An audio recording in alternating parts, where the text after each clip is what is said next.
여러분, 우리가 지금 마지막 때에 살고 있다는 것은 누구도 부인할 수 없을 것입니다. 그래서 교회를 다니건 안 다니건 전 세계 수많은 사람들은 이 마지막 때에 일어나는 일들에 대해서 하나님의 심판과 예수님의 재림이 시작되기 전 세상에는 이러이러한 일이 일어날 것이다 라고 성경에 예언이 적혀 있다는데, 혹시 마지막 때에는 어떤 일들이 일어나나요? 요즘 보니까 그 일들이 많이 일어나는 것 같긴 한데, 그렇다면 예수님의 재림과 심판은 정말 얼마 남지 않은 것인가요? 라는 질문들은 오늘날까지 많이 야기되고 있는데요. 우선 정답부터 말씀드리면, 다니엘서 7장에서는 큰 네 짐승에 대한 환상이 기록되어 있는데, 이 중 네 번째 짐승은 마지막 때에 일어날 짐승으로, 여기서 짐승은 17절과 23절에 보면 이 세상에 일어날 왕이자 큰 나라라고 표현되어 있습니다. 그런데 마지막 때에 일어날 이 짐승은 철 이빨을 가지고 있으며 모든 것을 삼키고 짓밟는 것으로 묘사됩니다. 이 말씀을 가지고 세계적인 신학자이자 미국 최고의 신학교인 댈러스 신학대학교의 교수였던 존 월브우드 박사는,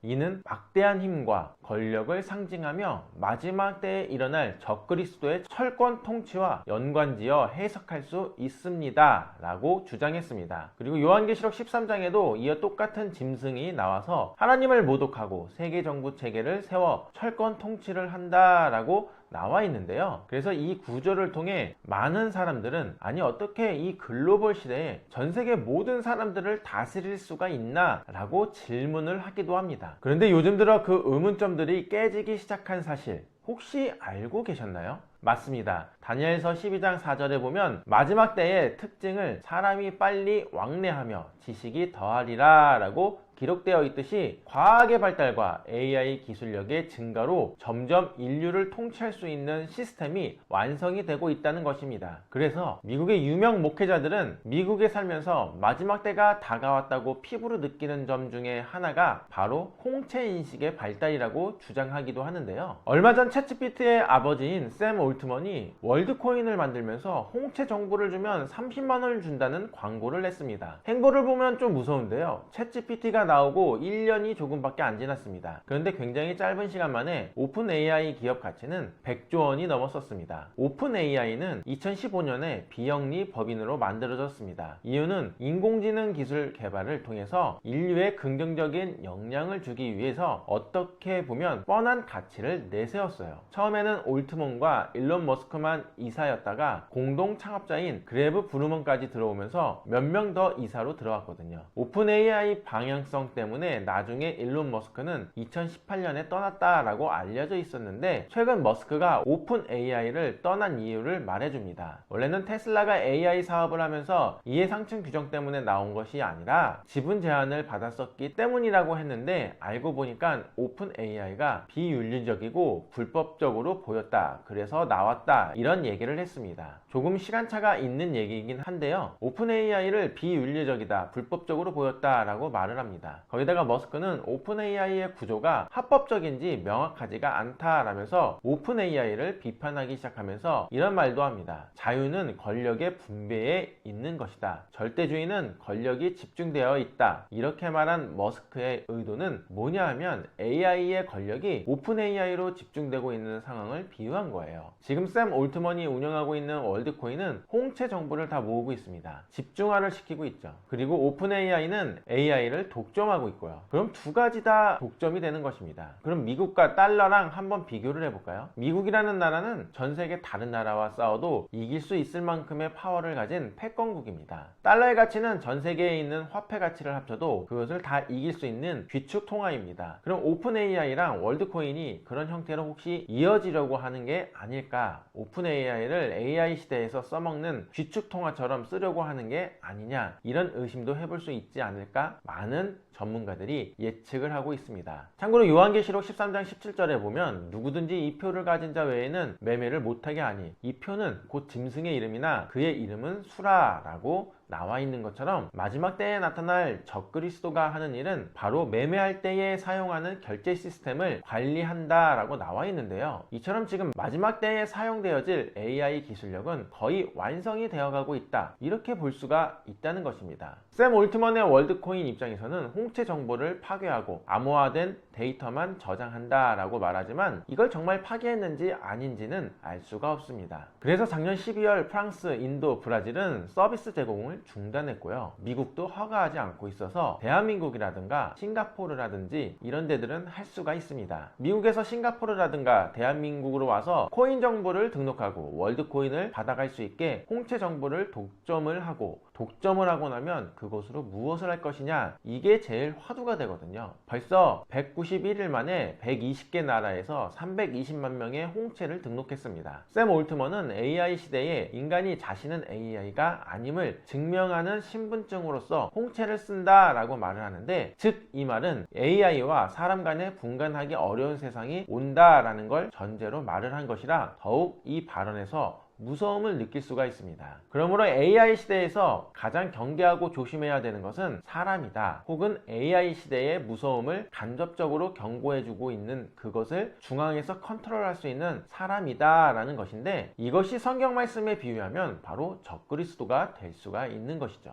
더 큰 문제는 AI를 개발하는 과정에서 많은 사람들이 일자리를 잃었는데 올해만 빅테크에서 34,000명이 해고를 당했다고 합니다. 그런 사람들이 해고를 당하고 다른 일자리가 있어야 소득이 나오는데, 앞으로 AI가 전방위적으로 일자리를 줄여나갈 것입니다. 총 파이가 줄어드니까 일을 할 수 있는 사람이 거의 없어지겠죠. 그러면 결국 기본소득을 받고 사람들이 살아가야 되는 세계가 온다는 것인데, 이것은 샘 올트먼이 주장하는 내용 중에 하나이기도 합니다. 권력기관에서 기본소득을 주는 이유는 인간의 존엄성을 유지하기 위한 필수 수단이 되겠죠. 그렇다면 AI를 통해 인간이 소득이 없으면 소비를 하지 못하겠죠. 생존의 위협을 느끼게 됩니다. 그럼에도 불구하고 인간은 필요합니다. AI 공급자 입장에서 봤을 때는 소비를 해야 되는 주체가 필요합니다. 그래서 인간이 생존을 해야 됩니다. 소득이 발생하면 불평과 시위를 잠재울 수도 있겠죠. 그래서 천천히 AI로 인간을 지배할 수 있는 구조를 만들어 가려고 하는 게 샘 올트만의 계획일 수가 있는 게, 우리가 소득이 없이 소비만 하는 인간은 행복할 수 있을까가 가장 의문점인데, 이미 샘 올트먼이 한 마을에서 사람들한테 기본소득만 주면서 다른 소득하지 말고 소비만 하면서 살아보라고 지금 테스트를 하고 있습니다. 소비만 하는데 사람들이 정신적으로 건강할지 아닐지, 아니면 어떻게 행동을 보일지, 이런 생태계 존재가 가능한 건지 금액을 다르게 하면서 어떤 금액에서 가장 좋은 만족도가 나오는지 다양하게 테스트를 하고 있습니다. 그러면 이런 질문이 나올 수가 있겠죠. 국가가 기본소득을 주면 되는 일인데 월드코인이 그 역할을 왜 대신해야 되느냐, 이런 의문도 있습니다. 그런 의도를 내비쳤다는 것 자체가 무서운 얘기가 되는데요. 결국 AI라는 무기를 가지고 탈국가 사회를 만들려는 건 아닐까라는 의심을 하고 있다고 합니다. 그렇기 때문에 기본소득을 주는 국가를 건설하겠다. 물론 우리가 한 국가의 국민으로서 살아가야겠지만 AI 가상세계에서 월드코인의 국민으로 살아가겠다, 오픈 AI의 국민으로 살아가겠다라는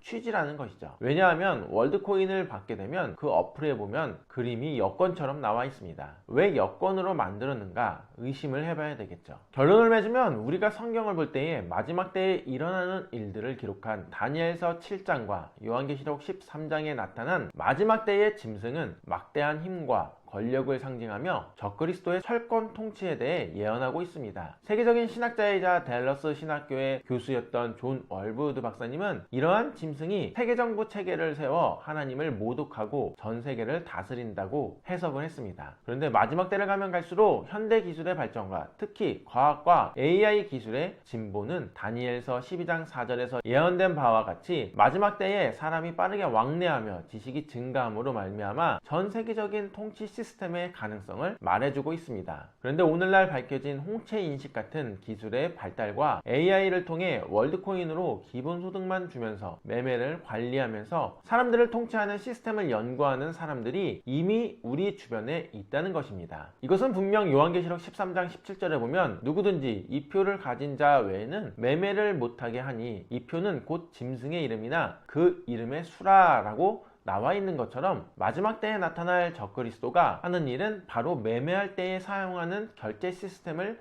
관리한다고 나와 있는데요. 이는 마지막 때가 가까워졌다는 것이 아니라 이미 시작되었다는 현상으로 여겨질 수 있다는 것입니다. 우리가 베드로전서 5장 8절에서 11절을 보면 정신을 차리라 깨어있으라 너희 대적 마귀가 울부짖는 사자같이 두루다니며 삼킬 자를 찾나니 라고 말씀하시면서 마지막 때의 화려한 과학의 발달과 이로 인한 여러 가지 미혹 때문에 결국 인간의 탐욕과 욕심으로 인해 많은 성도들이 쓰러진다고 나와 있습니다. 하지만 우리에게는 로마서 말씀처럼 하나님께서 은혜로 말미암아 예수 그리스도를 믿는 믿음을 주셨으니 우리가 믿음에 굳게 서서 그를 대적해야 된다라는 것입니다. 즉 올바른 성경 말씀을 가지고 마귀를 대적해야 되는 것입니다. 물론 성경의 예언처럼 세상에 있는 너희 형제들도 동일한 고난을 겪는 줄 너희가 아느니라의 말씀처럼 우리 크리스천들도 AI 기술의 발달로 인해 똑같이 악한 영향을 받을 수 있지만 그러나 모든 은혜의 하나님 우리가 고난을 겪고 어려움을 겪고 대적하는 가운데 힘들어도 모든 은혜의 하나님 곧 그리스도 예수님을 통해 너희를 완전하게 하시고 굳게 세우시며 강하게 하시고 정착을 시키시는 힘을 주실 수 있는 오직 유일하신 예수 그리스도를 굳게 믿음으로 말미암아 악에 속한 사람들을 주님께로 인도할 수 있는 이 아름다운 축복이 이 악한 시대에 우리 모두에게 있기를 간절히 소망해 봅니다.